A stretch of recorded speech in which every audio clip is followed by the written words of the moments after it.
വിശുദ്ധ Albert of ട്രാപ്പാനി. കാർമലീത് പുരോഹിതൻ തിരുനാൾ August 7.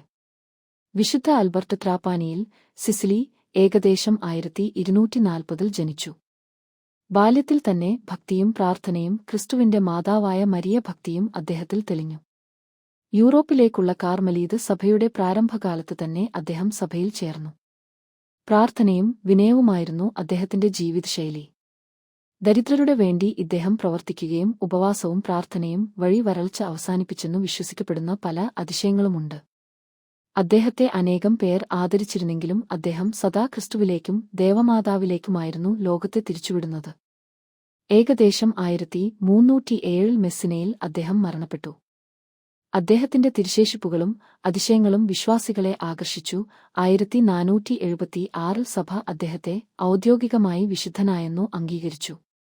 വിശുദ്ധ അൽബർട്ട് കാർമലീത് സഭയിലെ ഗഹനമായ ധ്യാനവും അപ്പോസ്തോലിക ത്യാഗവും ഉദാഹരിക്കുന്നതാണ്. ഒരു കഥയിൽ നിന്ന് ഞാൻ തുടങ്ങട്ടെ. വളരെക്കാലം മുമ്പ് ഒരു പുരാതന ഇന്ത്യൻ രാജ്യത്ത് ജ്ഞാനിയും എളിമയുള്ളവനുമായ ഒരു രാജാവ് തന്റെ ജനങ്ങൾ തന്നെ യഥാർത്ഥത്തിൽ എങ്ങനെ കാണുന്നുവെന്ന് മനസ്സിലാക്കാൻ ആഗ്രഹിച്ചു. ഒരു വിദൂര ഭരണാധികാരിയായിട്ടല്ല, മറിച്ച് ഒരു സഹമനുഷ്യനായി.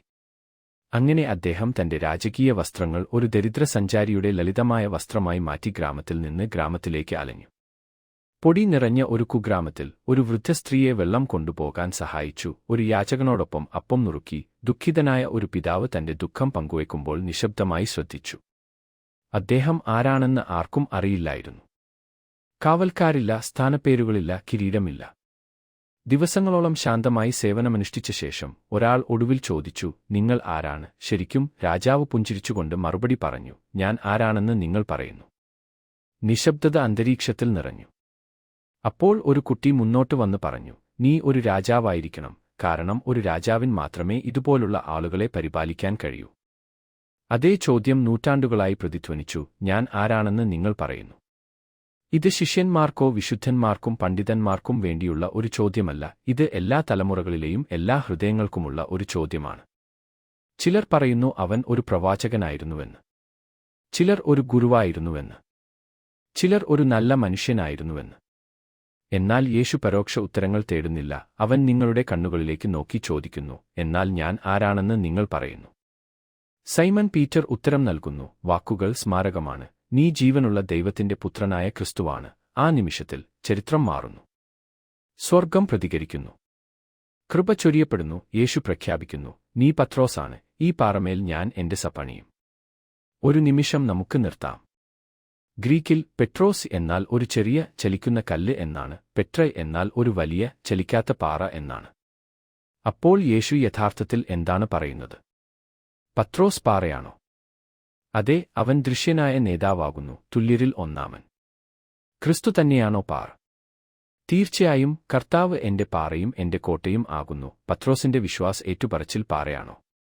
തീർച്ചയായും. അദ്ദേഹത്തിന്റെ ധീരമായ വിശ്വാസം അടിസ്ഥാനപരമാണ്.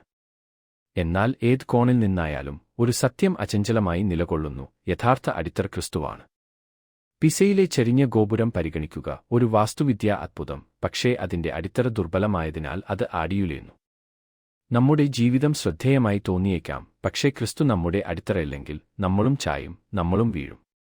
എന്റെ വാക്കുകൾ കേട്ട് അവയിൽ പ്രവർത്തിക്കുന്ന ഏവനും പാറമേൽ വീട് പണിത ഒരു ജ്ഞാനിയെപ്പോലെയാണ്. പിന്നെ അതിശയിപ്പിക്കുന്ന ഒരു കാര്യം, ഞാൻ സ്വർഗരാജ്യത്തിന്റെ താക്കോലുകൾ നിനക്കു തരും.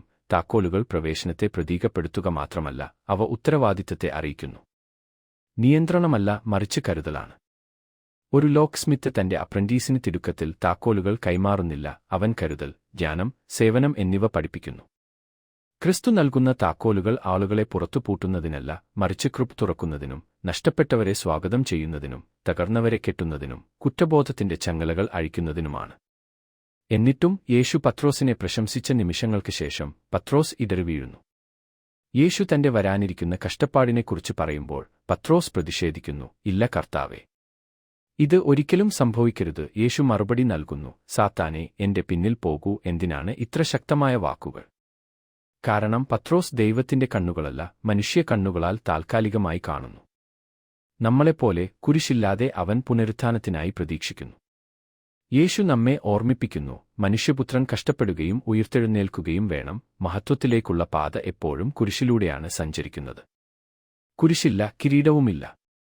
അപ്പോൾ ഇന്ന് നമുക്ക് ഇത് എന്താണ് അർത്ഥമാക്കുന്നത്? ഞാൻ 3 ക്ഷണങ്ങൾ നൽകട്ടെ. 1. വീണ്ടും ചോദിക്കുക, വ്യക്തിപരമായി നിങ്ങൾക്ക് യേശു ആരാണ്? നിങ്ങളുടെ മാതാപിതാക്കളോടോ നിങ്ങളുടെ പുരോഹിതനോടോ അല്ല, നിങ്ങളോട്. ഇനി ജീവിക്കുന്നത് ഞാനല്ല, എന്നിൽ ജീവിക്കുന്നത് ക്രിസ്തുവാണ്. അവൻ യഥാർത്ഥത്തിൽ നിങ്ങളുടെ കേന്ദ്രമാണോ അതോ ഞായറാഴ്ച സന്ദർശകനാണോ? 2. ഒരു താക്കോൽ വാഹകനെപ്പോലെ ജീവിക്കുക. നിങ്ങളെ കൃപ ഭരമേൽപ്പിച്ചിരിക്കുന്നു, ശേഖരിക്കാനല്ല, മറിച്ച് പങ്കിടാനാണ്. സ്നേഹത്തോടെ സത്യം സംസാരിക്കുക, കരുണയോടെ ഹൃദയങ്ങളെ തുറക്കുക. വിശുദ്ധ ഫ്രാൻസിസ് ഓഫ് അസീസി മനോഹരമായി പറഞ്ഞു, എല്ലായ്പ്പോഴും സുവിശേഷം പ്രസംഗിക്കുക. ആവശ്യമുള്ളപ്പോൾ വാക്കുകൾ ഉപയോഗിക്കുക. 3. വിനയത്തോടെ നയിക്കുക. കൊർണേലിയസിനോടുള്ള പത്രോസിന്റെ വാക്കുകൾ ഓർമ്മിക്കുക. ഞാനും ഒരു മനുഷ്യൻ മാത്രമാണ്. യഥാർത്ഥ നേതൃത്വം ഉച്ചത്തിലുള്ളതല്ല, മറിച്ച് താഴ്മയുള്ളതാണ്. അഹങ്കാരമുള്ളതല്ല, മറിച്ച് ദാസഹൃദയമുള്ളതാണ്. ഒരു ദീപം പോലെ, നിശബ്ദമായ കീഴടങ്ങളിലൂടെ പ്രകാശിക്കുന്ന ഒരു ചെറിയ എണ്ണ വിളക്ക് പോലെ. മറിയെ നമുക്ക് മറക്കരുത്.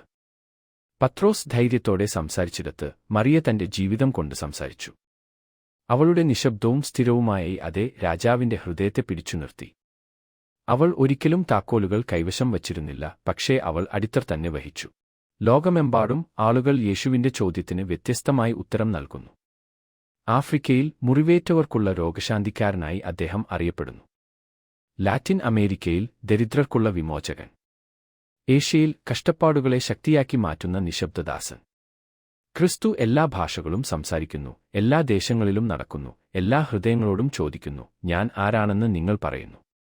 പത്രോസ് നിഷേധിച്ചു, പരാജയപ്പെട്ടു, വീണു.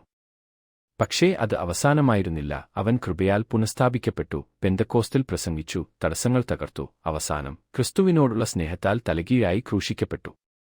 ഒരു കല്ലുവെട്ടുകാരൻ ഒരിക്കൽ പറഞ്ഞു, ഞാൻ വെറും കല്ലുകൾ വെട്ടുകയല്ല, എന്നെക്കാൾ വലിയ ഒന്നിനുവേണ്ടിയാണ് ഞാൻ ഒരു അടിത്തറ രൂപപ്പെടുത്തുന്നത്.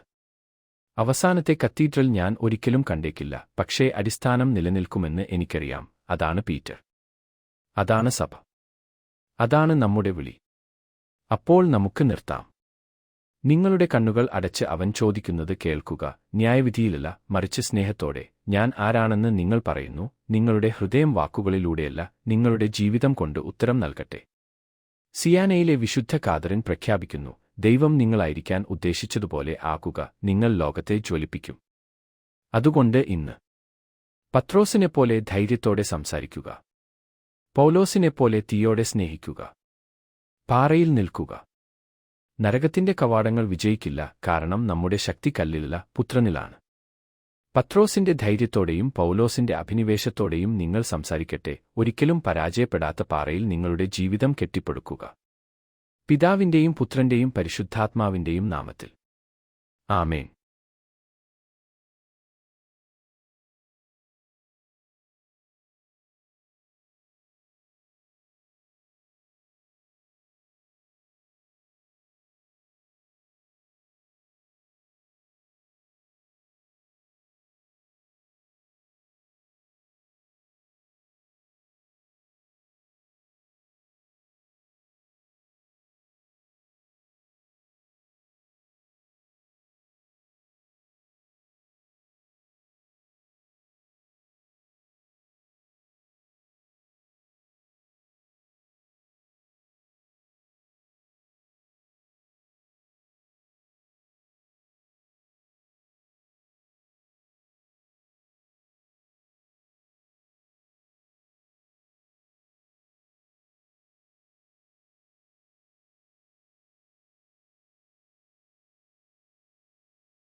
യാണ് നമ്മെ നിലനിർത്തുന്നത്.